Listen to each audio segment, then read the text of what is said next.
Is it on? Oh, yes. All right. We're in business. Hi, welcome. Thanks for coming out on a January night, for one thing, during a semi-pandemic. Is it still a pandemic? Okay. Also, thank you for that. I thought I'd read just a very quick summary of the Runaway, and then we'll start the interrogation.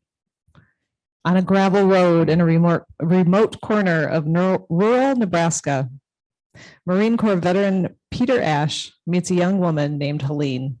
She's extremely pregnant, her car has broken down, and she's trying to escape from her husband, a former police officer and a bad, bad man. Peter offers to help, but things don't go well for either of them. So if any of you don't know if this is your first Peter Ash event or book that you're reading, for anyone who is new to this, can you just talk a little bit about Peter, of course, June and Lewis, just those three characters a little bit before we start? Sure.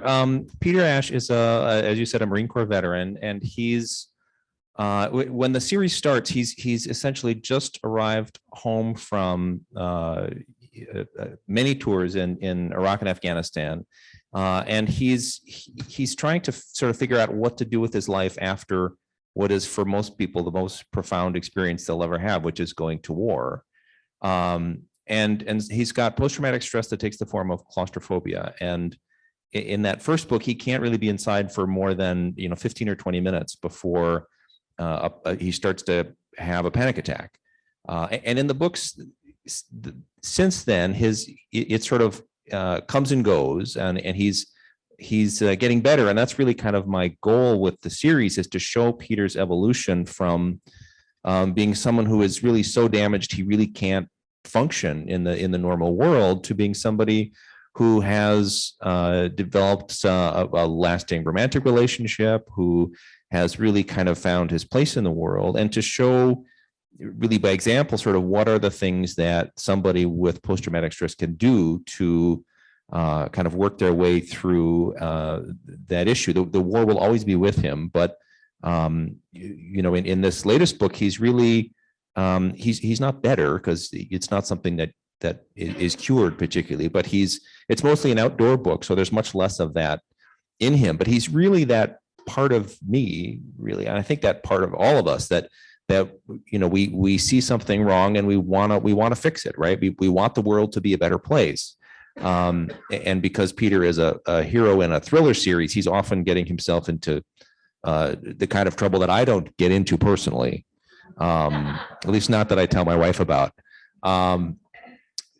But so that's, I don't know, that's the long version maybe of Peter. And the series itself has just these three recurring characters. There's June Cassidy, who's Peter's sweetheart, who has to be a very substantial person, because Peter's a lot, and June really doesn't take any shit at all, and throws it back quite as quickly, which is kind of echoes of my own personal relationship.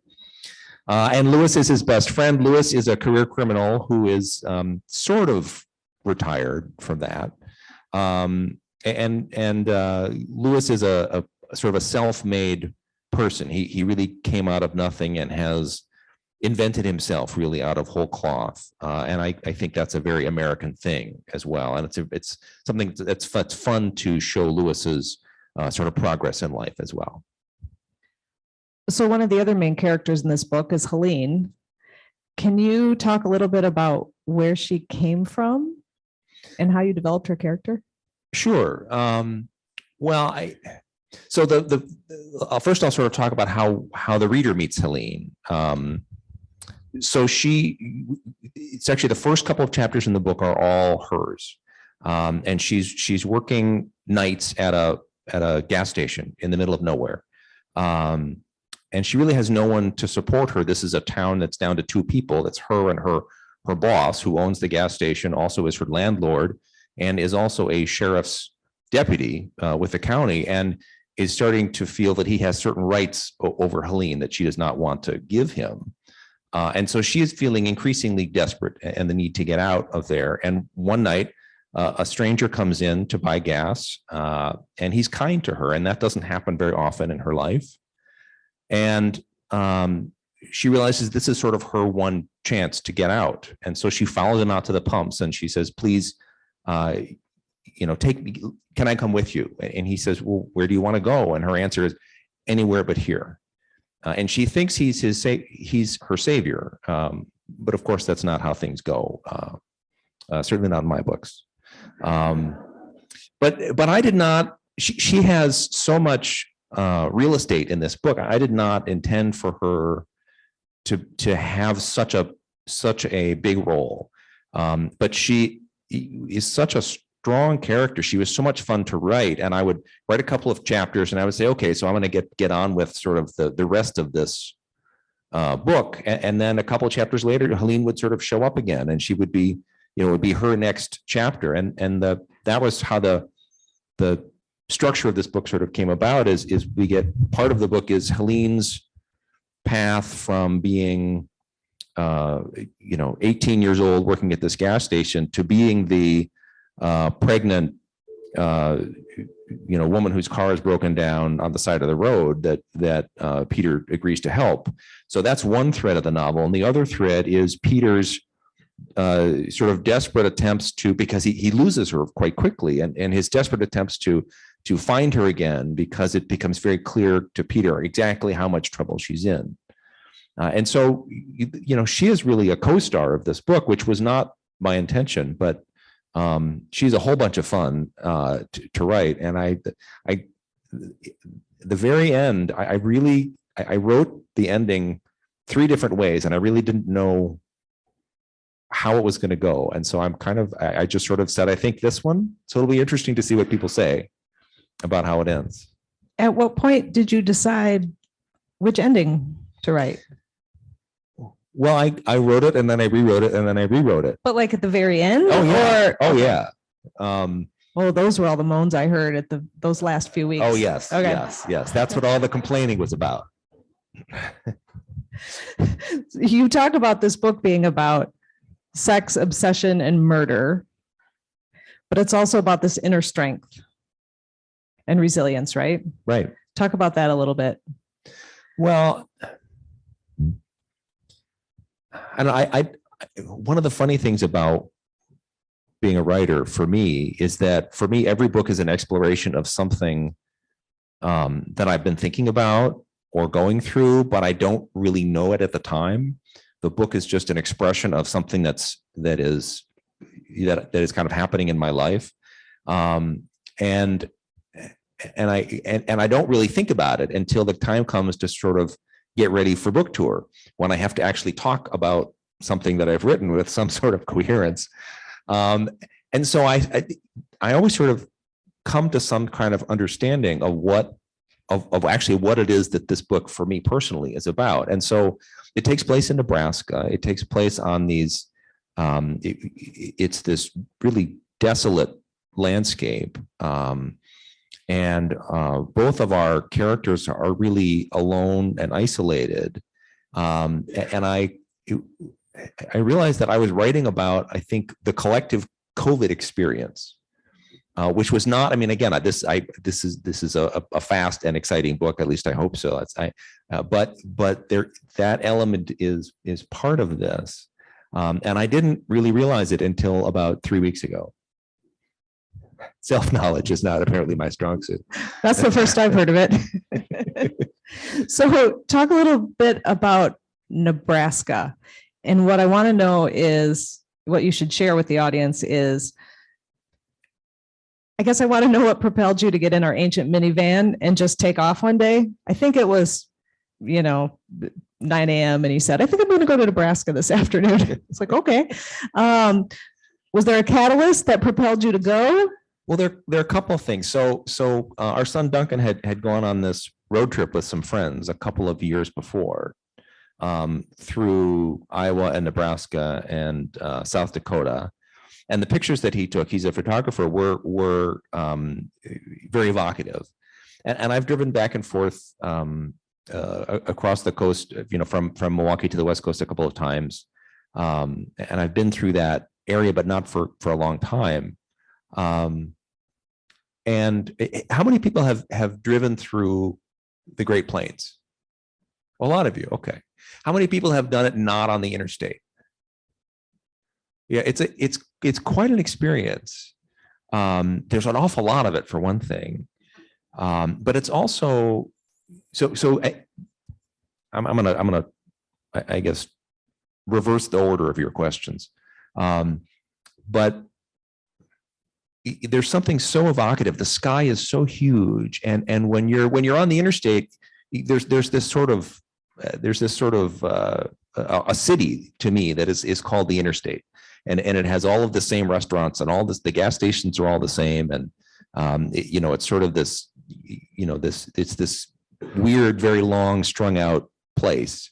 But once you get off the interstate, you really experience how a place feels. And so along with that beautiful sort of rolling landscape and the vast sky and the thunderheads rolling across like battleships, it's also, you really get a sense of how hard up farm country is in a lot of places. And that, job opportunities are falling away. What work there is low paid and very difficult. And there are, towns are shrinking. There are places where you have to drive 2 hours to get a doctor's appointment, or an hour to get a grocery store. And so I thought that was a good kind of counterpoint to both Helen and Lewis, Helen and Peter, I'm sorry, who are also kind of alone. And Helen's is her existence is getting smaller and smaller and smaller until she finally decides to sort of break out. So that's, to me, that's the Nebraska piece. As to why I decided to climb in our ancient minivan and drive to Nebraska. I wrote 3 different beginnings to this book also. And they just got worse and worse. And the first one was really essentially that first couple of chapters with Helen in it. And I didn't really trust myself I couldn't figure out how that connected to a Peter Ash story. And so I kept writing these different beginnings. And Margaret has called this doing a geographical cure, which is often just getting in the car and going. And I have find that it works for me often. And there's also the idea of writing about a place where I haven't been in a long time. Being there makes a huge difference. And so I turned off the radio and I just sort of, stuck with the voices in my head, which is every writer has them. Maybe you have them too. And I don't know, it's something happened. It's kind of an amazing thing. So with the voices in your head, when you were driving through Nebraska, you spent a couple nights there. Were you doing like deliberate research? Did you take notes? Did you just sort of absorb the experience, come back, and then things just sort of permeated your writing life in this book? The second one, Yeah. I do like with this trip to Nebraska, I had the notes app open on my phone, and so I would sort of talk to myself in my phone, and it's mostly incoherent, but it's a way to sort of. I'm glad I amused my wife, but it's just a way to I don't know, to sort of think about what I'm seeing and to I don't know, it's hard to explain, but it's not an organized process. Yeah, I just thought they might be interested to know what I go through sometimes. So we took this trip to Memphis. This is your least favorite vacation ever. Only because you made me drive through literal tornadoes because we had to get there in one day. They were not actual tornadoes. There were. The sirens were going off. We really had to get to Memphis. I wanted some barbecue. It was this driving rainstorm, and he's writing. He's got his laptop open, and he's writing. He's like, just a little further, and I'm like, okay. Anyway. But so in Memphis, I was driving around these really bad neighborhoods with the windows down. I believe I was driving around. Were you driving? I was driving, and you were looking out the windows, taking pictures. And Margaret was like, "Can we get out of here yet?" I'm like, "No, let's take another lap." It was informative. All right, next question. Okay, so some of the other research you did had to do with rural policing, and sort of bad cops, right? And you talked to a couple different police departments, didn't you? I did. So there's the part of the book takes place in a certain county in South Dakota. And so I called and it's a county that's basically the size of Rhode Island, and it's got 7,000 people. And there are there's a county sheriff and a deputy. And I was like, how on earth do you do your job? How does that work? So I called him up, and in very sort of laconic I got a lot of one-word answers. But the way there are also only 2 towns large enough to have their own police force, and they're each one person apiece. But there's also a state police trooper who's stationed in that county as well. So it's really they have 5 people to cover this county, and you can basically the sheriff can deputize the town cops, and they can draw resources from other counties. But just to imagine how that would actually work, and it's an elected office, as most sheriffs are.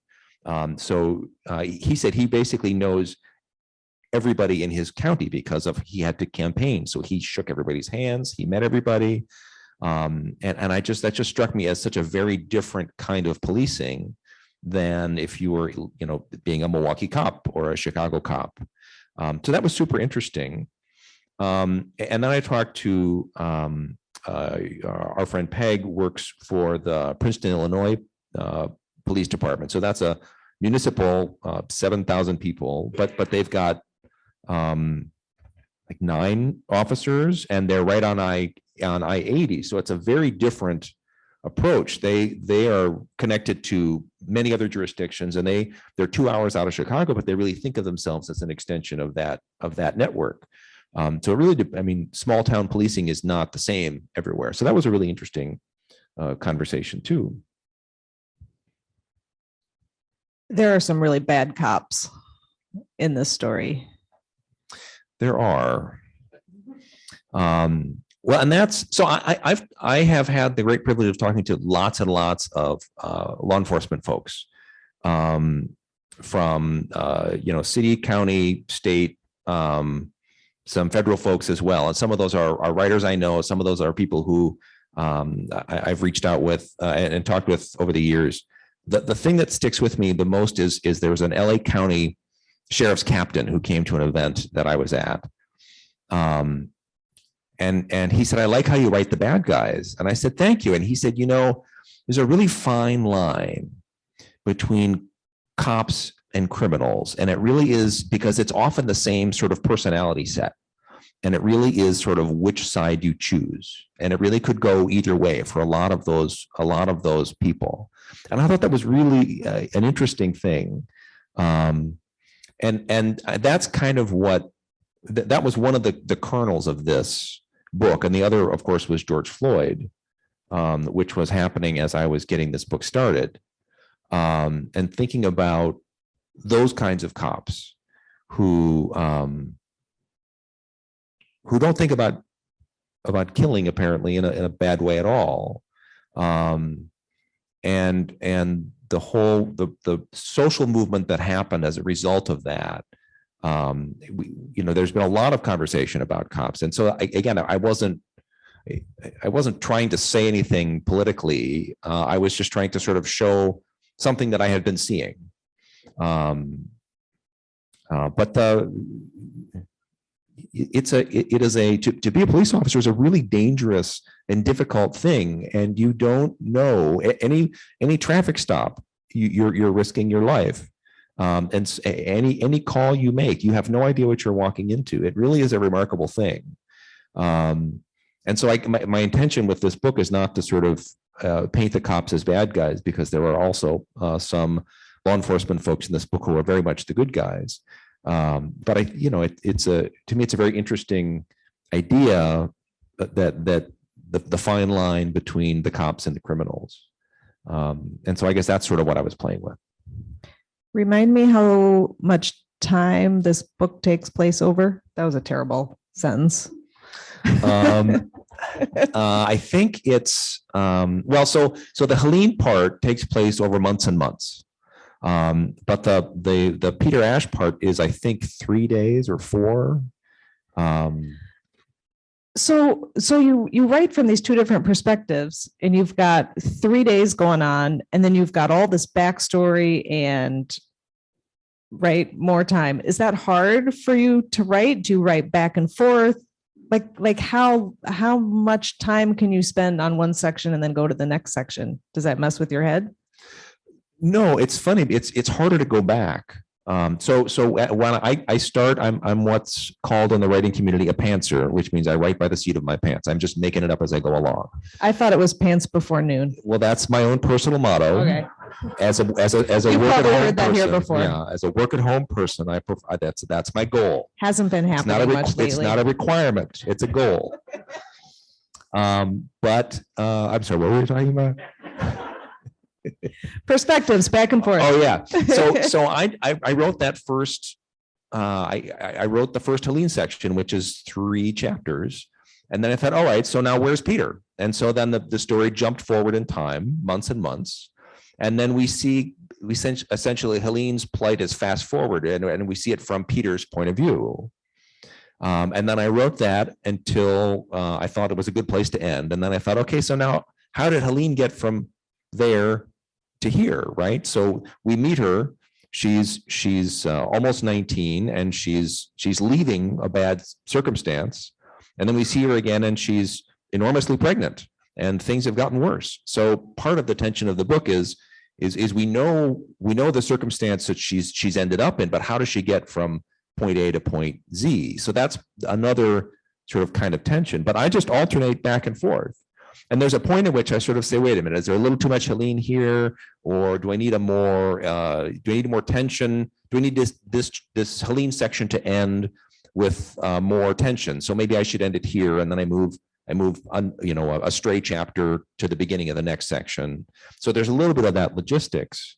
But mostly I just begin at the beginning and right to the end with, as you know, a great deal of gnashing of teeth in between. A lot of gnashing. Talk a little bit about Peter's PTSD and how it's evolving through these books. Well, so the thing that I got started writing about this because I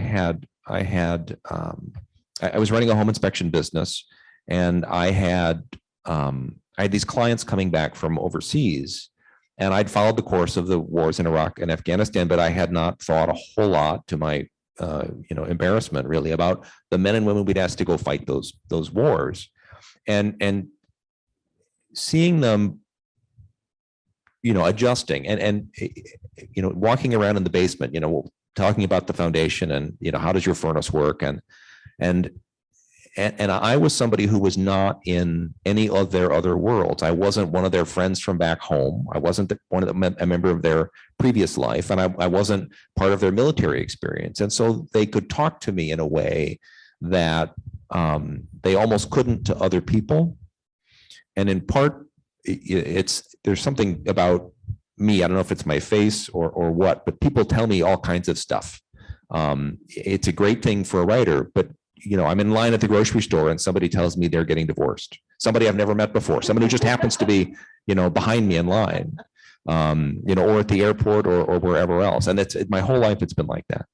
And so I started to hear these stories, and I really, kind of fell in love with these young men and women, and I really became interested in what that was like. And that was the beginning of that rabbit hole. And so I've been trying to sort of, I guess, help them as I help Peter, right? I've been trying to show Peter's evolution, and there are things that we know help. So if you've been through a natural disaster, if you've been assaulted, if you've been to war, post-traumatic stress is a normal consequence of all those things, right? Your brain is rewiring itself to deal with something very difficult. But there are ways to kind of undo that we know work, but especially for folks in the military, it's not something that culture embraces, right? If you're in the Army, you're not, there's not a big culture of talking about your feelings. Whereas the thing that really helps is going to a veterans group, right? Go talk with other people who have been through what you've been through. and it makes it a huge difference. And there's also this kind of stuff that we think of as kind of woo-woo, right? Yoga and meditation. The Army has programs, so it can't be that woo-woo if the Army's doing it. But it's really not super complicated. It's really about sort of taking some action. And so I'm trying to show Peter's evolution. And as the books move forward, he can spend a little more time indoors, and he's more deliberate about what he does and why. And then I realized that Peter was getting too healthy, and so he had a relapse. So I needed him to really have a very bad experience. But then he's back on the mend, and in this book he's a pretty functional guy at this point. So I don't know. Does that answer your question at all? Sure. I like that. I like that he is evolving. So many series, the characters don't evolve in that way. They have the same personality quirks and traits. And I don't know, for me, I like to see that. I do too. I like that longer arc. I also think it's really hard to have your characters stay static, because you don't stay static, right? Your life evolves. You're the way you think about things evolves. So it's a choice that people who write serious fiction sort of have to make. You can kind of make it on the fly, but I don't know. I think the other thing is that I think often in series we see the heroes on this downward trajectory, right? That the drinking gets worse, or kind of whatever his demon is, starts to or take him or her over. And I am less interested in that story than in the story of recovery, than in the story of trying to become a better person, and to make your way through your life in a I don't know, a more profound way. Excellent. So a while back, I interviewed Nick for this podcast that I do, and I listened to it recently, and this was pretty early on in my podcast. I really needed someone for the following week. But I was the fill-in. You were a fill-in, yeah. But it was really fun. And I went and I was listening to it again, and I just want to revisit a few things that you said. Oh. So you talked about your obsession being a great sentence or a good sentence or something. And you also made a comment that you're a very slow writer. I know these are connected, but I just need to ask the question, do you think that this obsession with the good sentence prevents you from writing more quickly? And have you come to terms with being a slow writer, or is that changing? I don't know. I would like to be a faster writer. I have more ideas that I have time to write. I also have friends who are faster writers than I am, so that there's a little bit of professional jealousy in there. But I mean, in the scheme of things, I've been writing a book a year for 7 years now, so I'm not that slow a writer.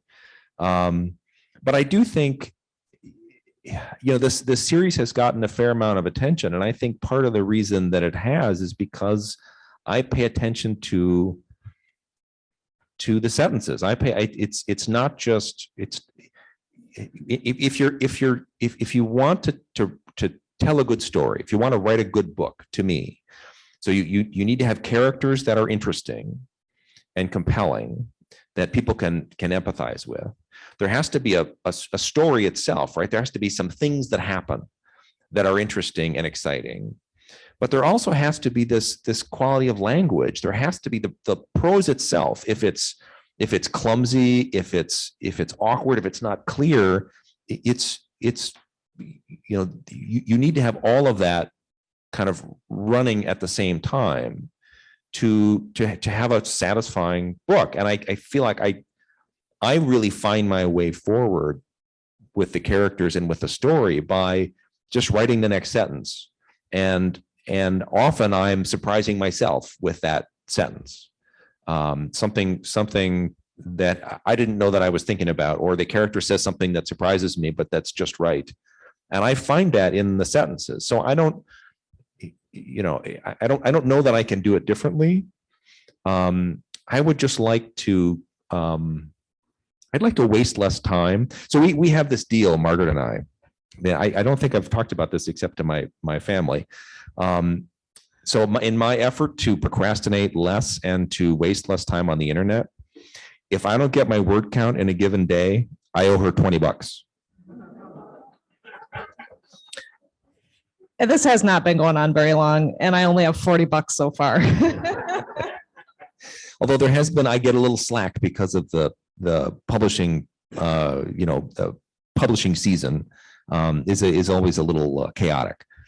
Well, so you used to say, I go in my office and I don't have to write anything, but I have to go in there and I can't do anything else. I can't surf the internet, I can't read, but I just have to like sit there and write. And I say that in quotations because writing looks like nothing. Sometimes it looks like staring out the window. And I think something's going on up there. I don't really know. I know that you can't make a pot of brown rice at the same time as you're writing during the day. That's true. But but it's back to that. So you used to say that you just had to sit there. So now I feel like you've changed that tack and said, I have to write X amount of words every day. And I can't just sit there. I have to actually write. Has that changed? Yes and in your no. thinking? That's an interesting question. Are you letting go of perfect sentences? I'm trying to let go of perfect sentences. One of the beautiful things about having to do a word counter where I owe you $20 is that they don't have to be good. They just have to be there. Right. And I don't check his work. No, and it's the honor system. Often the challenge for me is getting over just getting started because, oh, that's not the right way. That's not the right way to start this, or where was I yesterday? Or it's just sort of getting up to speed. And if one of the nice things about this is it'll be 3 or 4 o'clock in the afternoon, and I will have wasted the entire day doing research. And it'd be like, oh crap, I don't want to have to owe Margaret $20. So I am going to just sit down and crank it out. And it's actually pretty good.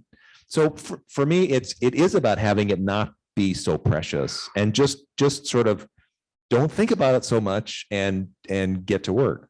Which is also kind of hilarious because it's all of our money. I mean, you giving me $20. Right. But it's going in a little pot, in a jar. I'll buy something fun just for me. I hope I get more than $40. But then no, I don't know. Okay.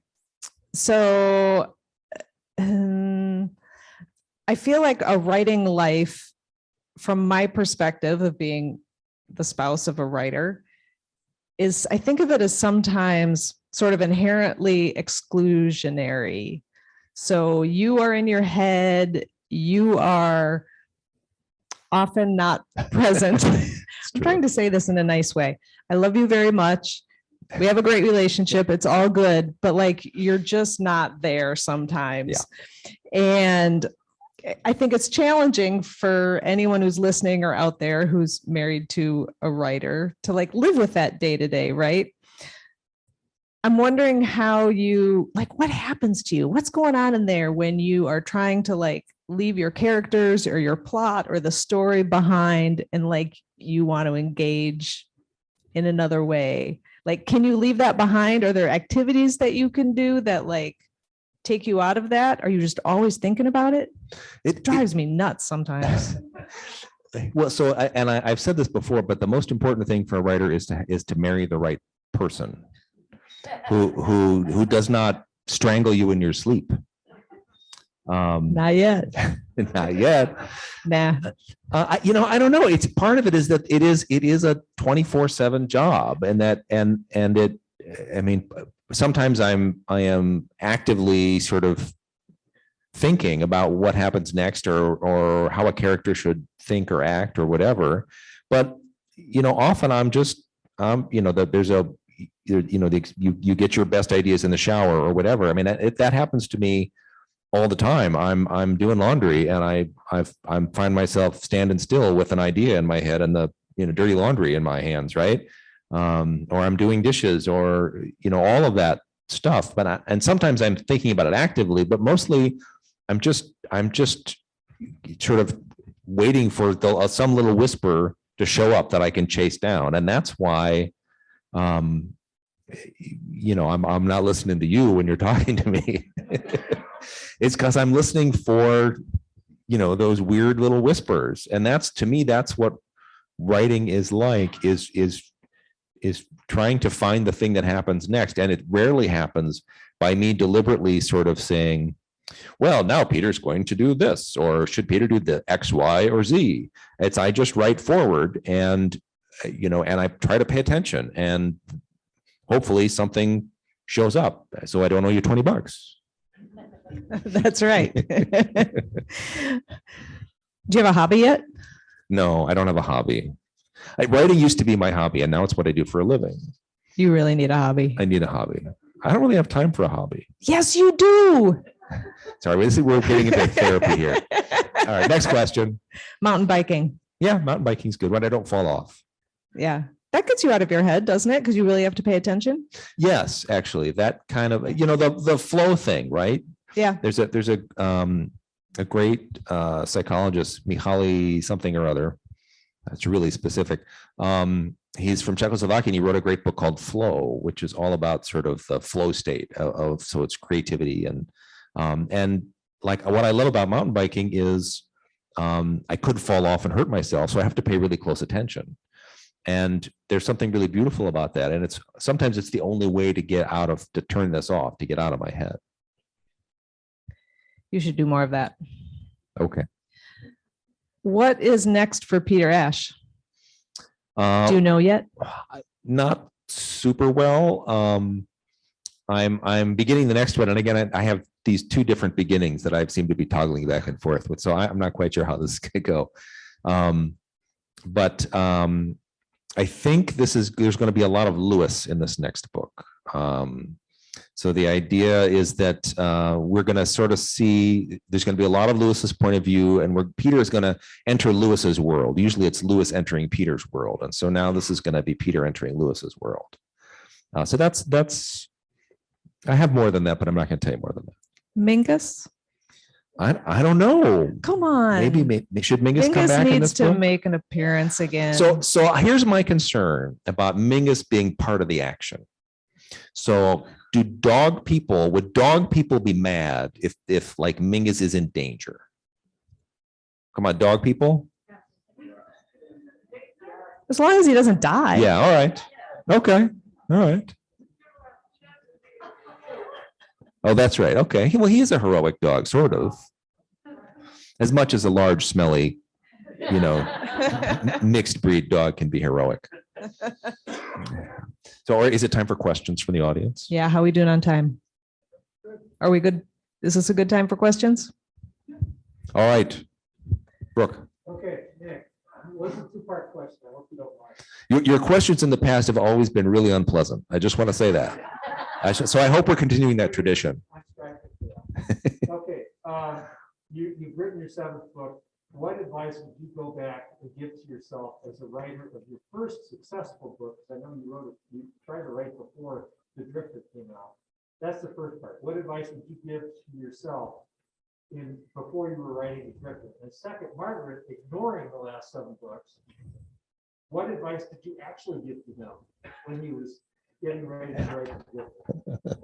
So the question for you is, what advice would you give yourself after writing 7 books now, back to when you were writing the first book? And the question for Margret is, what advice would she give me, or did she give me? What did she give you, ignoring the last 7 books? What did she tell you at that time? I have the answer to your question. Well, what Margret said to me was, when I'd finished the book that became The Drifter, I was agonizing, as I do, and she said, either shut up or put it in the mail. And I did. I also told you to shut up or just write. Like, don't complain. You have to keep writing. Yeah. Like, you were miserable when you weren't writing. Yeah. Apparently, I'm kind of a pain in the ass to live with when I don't have a project. Not really. We make it sound like that. Not really. He does all the laundry. He's a pretty good cook. Well, thank you. So my advice to my younger self is kind of the same thing. I mean, So I like to talk about this as a difficult process, mostly because I want other writers to have permission for it to be difficult. It took me a long time to realize that this is just hard. It's hard I have friends who have written 25 books, and it's really hard for them still. I was in an elevator with Harlan Coben, who has written 50 books. And I said, please, and I was on my second book, and I said, please tell me it gets easier. And he said, not if you're doing it right. So to me, that's part of why I talk about this being a difficult and a challenging thing, is because it just is. And I think there are a lot of writers who want to make this look easy. The goal is when you read my book, I want you to think I want it to feel easy. I want you to think, wow, that just must have, just flowed out of his fingers. But that is so not the case. And I want aspiring writers to have permission to have it be hard and to keep going. So that's kind of why I talk about writing being difficult. And I don't know any writer, and I know some very accomplished, very talented writers. I don't know any writers for whom this is easy work. So I guess that would be the advice I would give myself. Yeah, it's hard, but that's just what it is, and just keep going.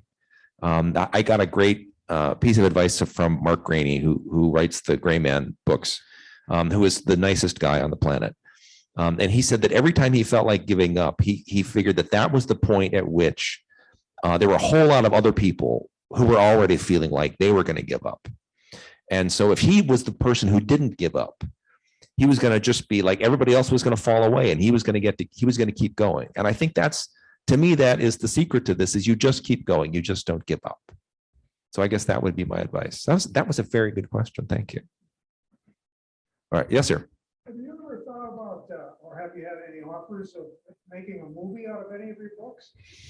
There's been. The question is. Oh, I'm sorry. The question is, has there been any conversation about making a movie out of my books? Thank you, Margaret. There's been talk about movies and television and various and sundry other things. There's nothing going on that I can really talk about. There is a maybe kind of thing. But there's always sort of been a maybe kind of thing since that first book. So if it happens, it'll be great. It may never happen. One quick follow-up. Which book would you prefer to see made into a movie? Which book would you prefer to see made into a movie? Well, I have an answer too. Oh, well, I'd like to start with the first one. For me, it's, I sort of like that origin story book. And then, of course, they could make the second one and the third one and the fourth one. Sorry. Although Burning Bright would be great on the screen, that opening scene up in the trees. I want to see that. Yeah. Chris? Yeah, we've got a question from the internet. Haven't read the book yet, reading another one of yours, but will Helene be a spin-off character for future books? That's a really good question. The question is, will Helene be a spin-off character for future books? That's quite possible. My goal is for every book to have at least one character that readers and I want to see again. I don't think I'm far enough in the series to start to do some of that quite yet. But I have a couple of characters that I would be really interested in revisiting. Part of it is I just think I want some time to pass so that their lives can evolve a little bit. But yeah, Helene could just have her own next book. I have no idea what that would be like, but I'm looking. I think it'd be fun. So yes, sir. How many words are you trying to write? Well, it used to be 1,000 words a day. Now the question is, how many words do I write a day? It used to be 1,000 words a day, and part of my deal with Margaret is I actually dropped my word count to 600 words a day, which is not enough to meet my deadline. But it's low enough that it feels more achievable at 4 o'clock in the afternoon when I've just been sort of screwing off all day. And I've really never had a day where I've just written 600 words. For me, the hardest part is that first 100. So once I can get there, so it's, again, I'm playing Jedi mind tricks on myself, of course. But hey, whatever you need to do to get by. Question in the far back. I'm sorry? How long Oh my goodness. Each book takes me somewhere between 7 and 9 months. And I write the second half of it in probably 3 months. Does that include the first 3 months where you write and rewrite and throw it away and agonize and go on a Yes. trip? Yes. It's the beginning is very slow. And by the end, it's 1,500 words a day, 2,000 words a day. Margaret is only cooking flat food because it fits under the closed office door. That's the last couple of months. Yeah. Yes. This is such hard work and so on. What is your motivation or what warms the cockles of your heart when you're done? What did you do? So the question is, if it's so hard, why do I do it? And that's a really good question. And I think the answer is that I'm not happy when I'm not. And I have tried to stop being a writer multiple times. I wrote 3 books I couldn't get published before The Drifter was picked up. And every time I sort of thought, well, maybe this will be it. That was my, I tried being a writer. And then I just couldn't stop. And I've been reading, I'm a huge reader. I started out like all writers do. I started out as a reader and a fan. And I don't know. I don't know. I have no idea what else I would do. I like Margaret said, I don't have a hobby. I don't know. That's a good question. Oh, we got an internet question. Yes, so we know he won't go back into the military, but do you ever see Peter returning to the Middle East? Oh, so the question is that it is apparent to this reader that Peter would never go back into the military, which I agree. The question is, would Peter ever go back to the Middle East? So either on, I guess, an adventure or as a private contractor or something like that. I don't know. I think I sort of think his neighborhood is the United States, and every book takes place in someplace different. And I have a lot of ground to cover. And it's also, these are places that I tend to know pretty well so far anyway. So I think setting something in a place that is so different that I don't have any real knowledge of would be a major challenge for me. And I'm just not, it's not something I'm super interested in. Of course, never say never, because you never know. You there with the hair in your head? Have you ever heard from a veteran with PTSD that about his experience and how it relates to what he's read from you?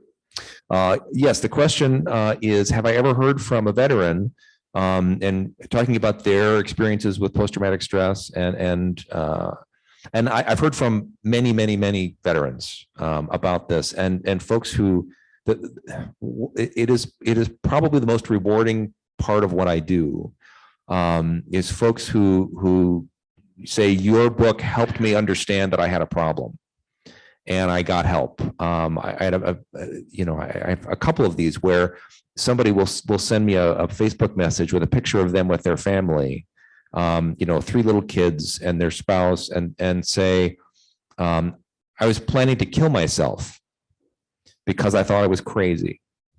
And then I realized that I had post-traumatic stress. Like I've had a number of those conversations. I had a book event where these 2 women came up to me, and they were sisters, and their husbands had served together in Vietnam. And they told me that my book had helped them figure out how to talk to their husbands about the war that was 50 years ago. So that kind of stuff, it still kind of gives me the chills that I get to play a little bit of that role. And it's something I take really seriously. So yeah, that's honestly the best part of what I do. Yes, sir. This kind of relates to your comments about acceptance and researching, driving to Nebraska and all of that. One of the things, and you're saying you're right about places you know a lot about. That's so obvious. That's one of the things I love about the books in general. I've been in Milwaukee for 5 years. When I read your books, there's reference to the places, how the neighborhoods play out. It's phenomenal. So then I pick up another book and I'm going through it, and all of a sudden, Lardo, what do you mean eating the dirty fries? Okay. And then same thing happens to me in DC. me, same thing happens to me.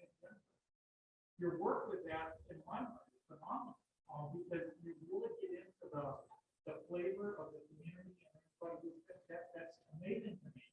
I have no idea if you go to Iceland. This was a question about I guess place, about how I use place in my books, some nice comments about how vivid that places are in my books, and that's really important to me. It's really important to me that for me, place is like a character, and it helps me find the story, because the story that happens in the book that takes place in Memphis is not the story I would tell in Denver or in Iceland. So, the place really helps to dictate the kind of story I'm going to tell. And I did go to Iceland twice, actually, and you can thank our son for that, because he was his idea the first time. And it's, if you get a chance, it's an amazing place. You should absolutely go to Iceland. Oh, do you have all right, couple more. Oh, yes, sir. Strikes me that you are very lonely. You mentioned being in your head a lot, being locked in your room, writing a lot. Something more like you get an idea and you bounce it off of Margret, anyone other than an editor, or do you feel like that just gets in the way of your Great question. The question was that it seems like sort of a lonely life to be a writer, and did I have a sounding board? Did I have someone to talk to about sort of what I'm working on? It is kind of a lonely life, especially now when we're all, either masked up or it's one of the challenges for sure. I don't talk to other people much. I talk to Margret actually probably more than anybody else about story, and mostly I'll sort of, we'll go for a walk and we'll sort of talk through something, or I'll kind of pitch her, where I am to this date, and she'll say, yeah, that's interesting, or she'll say, yeah, not so much. And the community of crime writers is really wonderful. It's a very warm, friendly, kind bunch of people, and we don't really talk about the what we're working on necessarily. I don't have someone who I send chapters to, but we do talk about what the life is like, and it really does help to know other people who share your disease. Because you can, if I have a friend who says, well, yeah, I have to write 40,000 words in 3 weeks, like I know what that's like. And we can share some of that. But it's a weird life. I spend way too much time alone in my office staring at my screen. And that's part of the $20 to Margret is I'm trying to, I would like to be more productive earlier in the day, and so that I can get my work done and then actually have some time, before dinner to go for a walk, or to come to the bookstore, or to, have coffee with a friend, or whatever. So it's I'm 7 books in, and at this point where it's sort of like, so how do I want this life to be? Like Peter, I'm still trying to figure out who I want to be when I grow up. Nick, thank you. We're out of time. I'm getting the all right. From Danielle. You're getting the hook. Thank you so much. Hey, Margret. Thank you so much for doing this, babe. You are the best. Thanks for asking me. It wasn't that scary, was it? No, I was really nervous. Not today.